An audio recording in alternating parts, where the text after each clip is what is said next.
Glória a Deus, a paz do Senhor Jesus, queridas irmãs.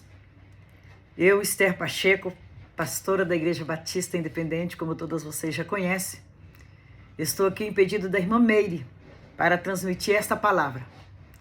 E sei que Deus, antes de falar com você através de mim, Ele já falou comigo através dessa palavra que eu vou estar ministrando para vocês neste momento.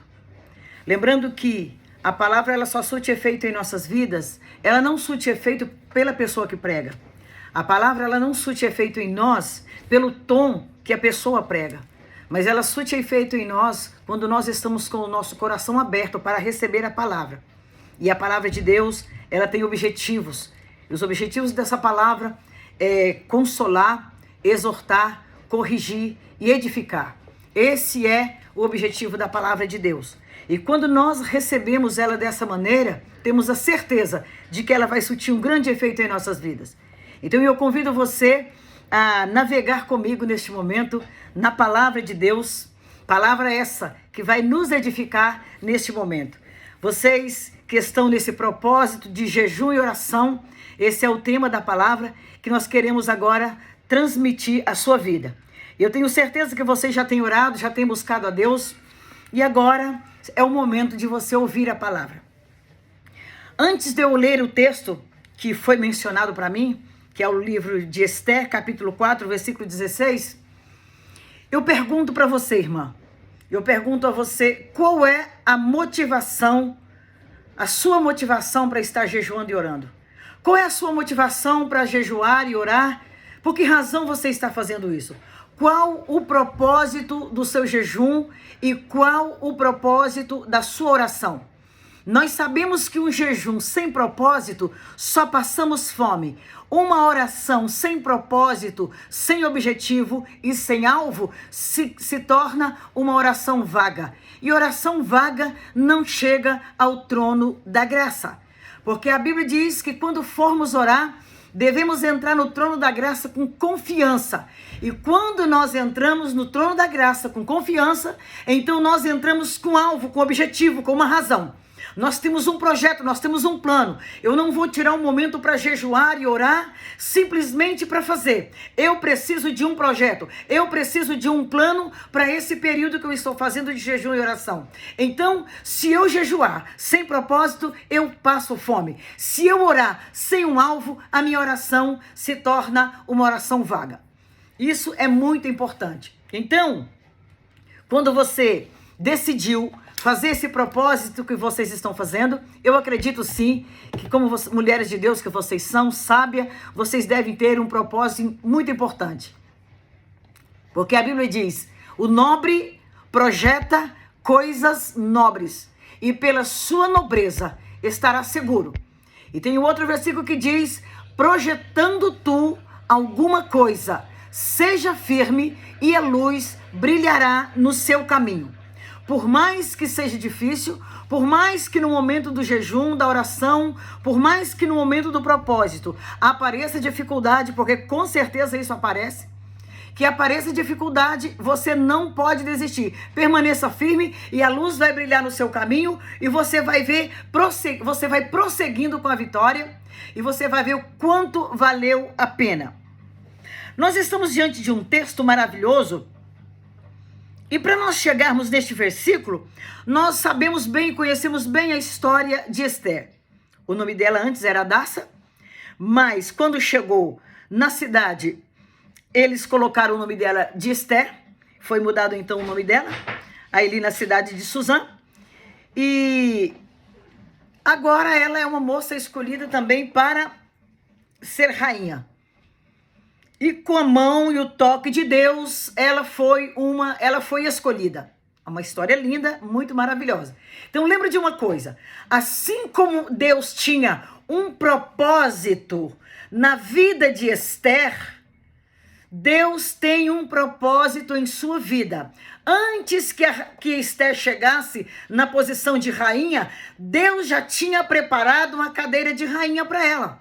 Antes que Esther chegasse em Suzã, Deus já havia encaminhado, porque Deus já tinha esse propósito para ela. E o propósito de Deus na vida de Esther para torná-la rainha era apenas para ela ter fama, era apenas para ela ser, que as pessoas passassem por ela e inclinassem a ela, era apenas para que ela fosse uma moça famosa e tivesse um nome no palácio? Não. O objetivo de Deus, quando Ele nos levanta para nos colocar em uma cadeira importante, é porque Ele tem algo para fazer para as pessoas através de nós.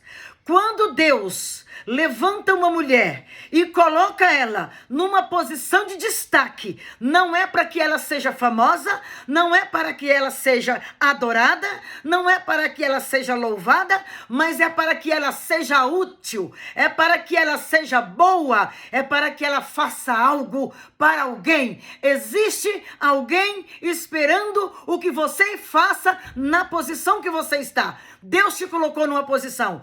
O que você tem feito nessa posição que Deus te colocou? Você tem abençoado? Você tem orado? Você tem cuidado? Você tem feito trabalho de serva útil? Ou você tem criticado?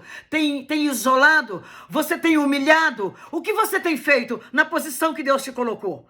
Não posso deixar de falar isso numa mensagem como essa, porque a rainha Esther foi colocada numa cadeira de rainha, mas em momento nenhum ela pensou em humilhar, em momento nenhum ela achou que era melhor do que as suas colegas, em momento nenhum ela achou que foi por mérito próprio, porque ninguém chega em uma cadeira importante por méritos próprios, quando o objetivo de Deus é fazer algo pelas pessoas através dessa que Ele colocou em um lugar de destaque. Eu, Esther Pacheco, fui colocada em um lugar de destaque e sei que tem muitas pessoas que esperam pela minha ajuda. Eu dirijo uma igreja, eu cuido de um povo, eu oro por esse povo, eu cuido deles, porque Deus assim fez. E a Bíblia diz que ai de mim se não fizer. Então, nós devemos aproveitar esse tempo que se chama hoje e fazer tudo o que é de bom para o louvor de Deus, para a glória dele, para que o nome dele seja exaltado, para que o nome dele seja notificado nas pessoas através das nossas vidas. Amém?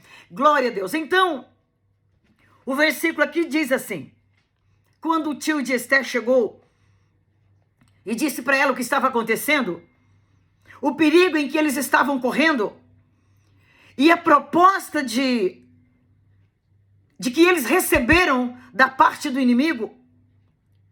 Amã era um homem muito mau e ele queria eliminar os judeus. Você sabe por que razão que ele queria eliminar os judeus? Simplesmente porque Mardoqueu recusava a inclinar diante dele. Mardoqueu recusava a fazer continência para ele. Você sabe que no meio evangélico há muitas pessoas que atingiu uma posição importante e elas ficam muito chateadas quando alguém não faz continência para ela ou quando alguém não faz jus da importância dela. Assim era Amã. E ele então projetou a matar todos os judeus. A notícia chegou aos ouvidos de Mardoqueu. Mardoqueu, por sua vez, fez Esther saber. Quando ela soube, ela imediatamente mandou o recado dizendo que não era possível ela entrar ao rei e falar qualquer coisa ou fazer qualquer pedido. Ela disse que não era possível. Mas Mardoqueu, pelo Espírito de Deus, ele teve a interpretação, o porquê que Deus colocou Esther ali. O porquê que Deus a fez rainha. Deus não a fez rainha porque ela era uma moça órfã e Deus ficou com peninha dela. Não, não é isso. Deus tinha um objetivo porque ele conhece o amanhã. Deus já sabia dos planos de Amã, bem antes de Amã planejar. Ele sabia dos planos de Amã primeiro que Naamã. Então ele falou, já vou colocar Esther como rainha, para quando for nessa época, ela está lá para fazer aquilo que eu quero fazer com o meu povo. Porque, você sabe por quê que Deus não evitou imediato que Amã eliminasse o povo? Porque Deus conta conosco na terra. Por que Deus teve que colocar a Esther como rainha para usar ela para evitar a morte dos judeus? É porque Deus, Ele nos colocou na terra para comandar a terra. Deus comanda os céus e nós comandamos a terra. O Salmo 124, o Salmo 115, versículo 16 diz assim: os céus são os céus de Deus e a terra Ele deu aos filhos dos homens. Nós temos o poder de abrir os céus, nós temos o poder de controlar os céus. Então Deus faz nos céus aquilo que nós pedimos da terra. Porque senão ele podia ter feito automaticamente, impedido que Amã destruísse os judeus. Mas não, ele colocou Esther no lugar de rainha bem antes disso acontecer. Ele projetou então a Esther para ser rainha bem antes disso acontecer. Então eu quero dizer para você, mulher, eu quero dizer para você, irmã, eu quero dizer para você que está jejuando, irmão, que Deus conta com você na terra para abrir os céus. Deus conta com você aqui. Porque se você jejua, você ora, você está sendo instrumento que Deus tem para usar na terra. Deus precisa de instrumento para usar na terra. Quando Daniel orou, e ele aguardava a resposta do anjo, e o anjo só chegou depois de 21 dias. Você sabe por quê que o anjo demorou? Talvez você leia e o anjo chega nele e diz assim: eu fiquei preso por 21 dias. E o príncipe dos exércitos veio e me soltou e estou aqui para trazer a resposta. Mas por que ele ficou preso? Deus não podia ter liberado ele? Do mesmo jeito que Deus mandou o arcanjo no 21º dia. Deus sabia que o anjo estava preso porque ele continuava ouvindo a voz de Daniel. Por que Deus não mandou logo no 10º dia? Esperou 21 dias. Porque a solução estava com Daniel. A solução não estava com Deus. A solução não estava na mão do anjo e nem na mão de Deus. A solução estava na mão de Daniel. E você sabe qual era a solução na mão de Daniel? Foi só depois que Daniel pediu perdão pelo pecado do povo, pediu perdão pelo pecado da nação, depois que Daniel pediu perdão pelos pecados dos seus antepassados, foi que Deus liberou o príncipe dos exércitos para liberar o anjo que estava preso. E aí o anjo, quando chegou, disse assim: desde o primeiro dia em que você aplicaste o seu coração a humilhar-te perante o teu Deus, foram ouvidas as tuas orações, e eu vim por causa das tuas palavras. Então, a partir do momento que ele humilhou a pedir perdão por ele, por toda a nação, Deus ouviu a palavra dele. E Deus então soltou o anjo veio. Agora, se você está jejuando, se você está orando, alguma coisa não está acontecendo? Tem alguma coisa que você acha que está aprendendo? A primeira coisa que você tem que fazer, lembrar que a solução não está na mão de Deus. A solução está nas suas mãos. É você que decide se Deus opera ou não.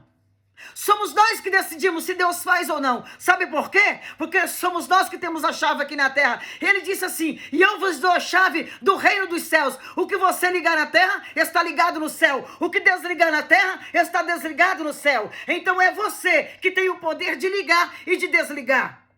Quando você está orando, jejuando e orando, aí então você está com a oportunidade de ligar e desligar. No livro de Mateus, capítulo 6, versículo 16, diz assim: quando jejuares, não vos mostreis com aspecto sombrio como os hipócritas, pois desfiguram o rosto com a intenção de mostrar às pessoas que estão jejuando. Tu, porém, quando jejuares, unge tua cabeça, lava o rosto, pois assim não parecerá aos outros que está em jejum. Assim o teu pai, que te vê em secreto ele te recompensará.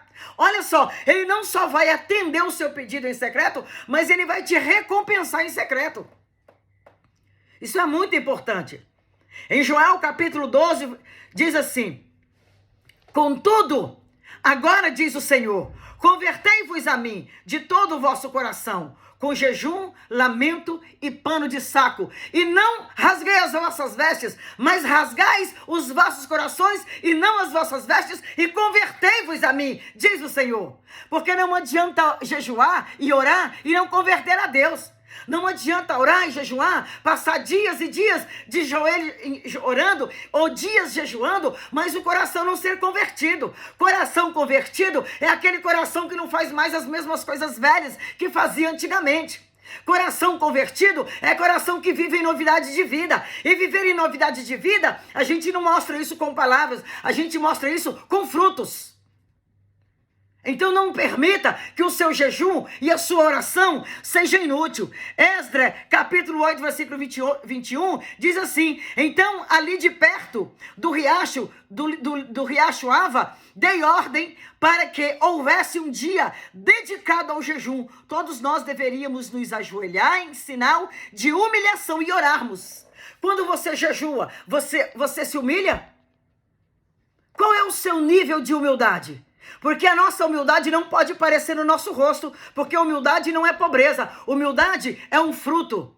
E toda pessoa que tem um espírito tem que ter o fruto da humildade. A humildade é uma roupa que nós temos que vestir no nosso interior. Humildade é uma veste que se veste no interior. Essa é a parte do jejum. A oração, quando você for orar, a Bíblia diz assim no livro de Tiago, capítulo 5, versículo 16: porquanto confesse os seus pecados ao Senhor, confesse os seus pecados ao outro, e orem uns pelos outros para serem curados, e a oração do justo pode muito em seus efeitos. Quando você for orar por oração, confesse os seus pecados, fala com Deus, porque nós pecamos em pensamentos, em atitudes, pecamos por palavra. Oração com fé, Tiago 5,8, se algum de vocês tem falta de sabedoria, peça com fé a Deus, que a todos dá livremente a boa vontade que lhe será concedida. Peça, porém, sem duvidar, com fé, sem duvidar. Pois aquele que duvida é semelhante à onda do mar, levada e agitada pelo vento. Não pensa tal pessoa que receberá assim alguma coisa do Senhor, pois tem mente dividida. É insensível em tudo que faz. Então, quando nós duvidamos, está dizendo que nós temos uma mente dividida e nós somos insensíveis. Então, quando você for orar, ore com fé. Portanto, Marcos 12, 11, 24, portanto vos afirmo, tudo quanto em oração pedirdes, tenhais fé que já o recebestes, e assim sucederá. Quando você for orar, já ora vendo aquilo que você está pedindo, ora vendo a solução do que você está querendo. Quando você estiver orando e jejuando, ora visualizando pela fé o que você está necessitando, que quando você ora dessa maneira, você está tendo certeza de que Deus está te dando. Orar com insistência, diz Deus, a palavra do Senhor em Mateus capítulo 7, versículo 7 e 8. Peçam e será dado, busquem e acontecerão, bata e a porta será aberta, pois todo o que pede recebe, o que busca encontra, e aquele que bate a porta será aberta. Insista na oração. Orou hoje, não aconteceu, ore amanhã. Orou amanhã, não aconteceu, ore depois de amanhã. Continue batendo, continue buscando. Aquele a quem você está pedindo, talvez está fazendo uma prova com você. Talvez está fazendo um teste com você. Até onde vai a sua confiança? Até onde vai a sua insistência? Até onde vai o seu desejo de querer o que você está pedindo? Pede para glorificar a Deus. Até onde o que você está pedindo glorifica a Deus? Até onde a oração e o jejum que você está pedindo, Deus é glorificado nisso? A oração e o jejum que você tem feito tem glorificado a Deus? Quando você recebe a bênção, você glorifica a Deus? A palavra do Senhor diz assim, em João 14, versículo 13, assim seja, o que for que vos pedirdes em meu nome, isso eu farei, a fim de quê? De que o Pai seja glorificado no Filho. Então aquilo que você for pedir, peça em oração, mas com o objetivo de glorificar a Deus, não apenas de substituir ou apenas em cumprir o seu desejo, ou de você receber aquilo que você está pedindo, não, mas que em primeiro lugar a intenção seja para glorificar a Deus. E o versículo 14 diz, mas se vós pedirdes algo em meu nome, eu farei. Isaías 65, versículo 24, antes que vocês clamarem, eu responderei, ainda não estarão falando e eu os ouvirei.